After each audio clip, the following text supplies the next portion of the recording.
Kidney কিভাবে নষ্ট হয় শোনেন।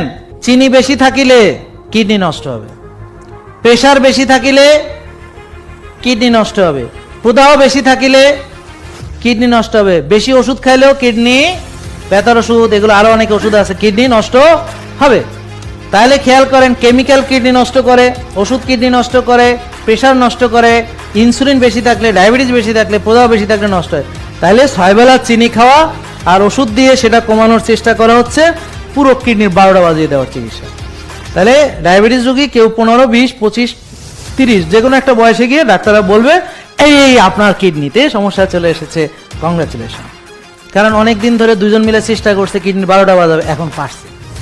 আর কবে কিডনি নষ্ট হলো রেগুলার ট্র্যাকে রাখে, মাসে মাসেই ক্রিয়েটিনিন দেখে, তারপরে একসময় হাসি মুখে বলে আপনার কিডনি এখন আমরা নষ্ট করতে পেরেছি, কংগ্রাচুলেশন।